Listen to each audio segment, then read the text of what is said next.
पाकिस्तान के पूर्व क्रिकेटर और कप्तान शाहिद अफरीदी भी कोरोना वायरस की चपेट में आ गए हैं। जी हाँ, उन्होंने इसका खुद ऐलान किया है। उन्होंने इसकी जानकारी ट्विटर के जरिए अपने फैंस को दी है। अफरीदी ने ट्वीट किया कि मैं गुरुवार से अस्वस्थ महसूस कर रहा हूँ। मेरा शरीर बुरी तरीके से दर्द कर रहा था। मेरा कोरोना का टेस्ट हुआ और दुर्भाग्य से ये रिपोर्ट पॉजिटिव आई है।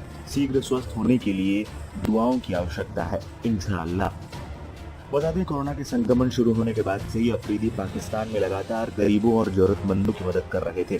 वो अपनी टीम के साथ पाकिस्तान के अलग अलग इलाकों में राहत सामग्री पहुंचा रहे थे। हाल के दिनों में भारत और पीएम मोदी के खिलाफ दिए गए उनके बयानों की वजह से भी वो काफी सुर्खियों में आए थे।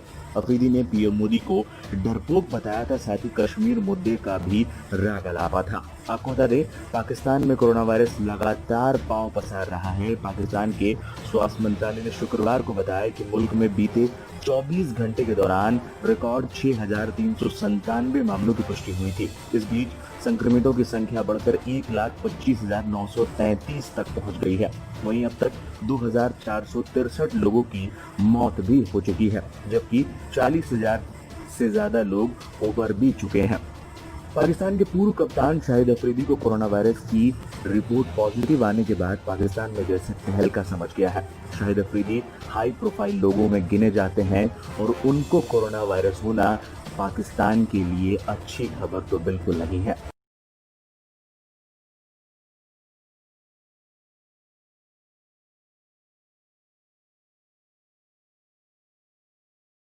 खुशामदीद। Hindustan township India private limited की शानदार पेशकश। हिंदुस्तान इंपीरियल सिटी, शमशाबाद से सिर्फ 20 मिनट की दूरी पर। Welspun flooring, Katera, symbiosis university जैसी कई मल्टीनेशनल कंपनी से घिरा हुआ वेंचर। रीजनल रिंग रोड से बहुत ही करीब। गेटेड कम्युनिटी में ओपन प्लॉट्स, 10 साल की सिक्योरिटी सर्विसेज के साथ। अपने लिए ना सही, अपने बच्चों के लिए जायदाद बनाने का सुनहरा मौका।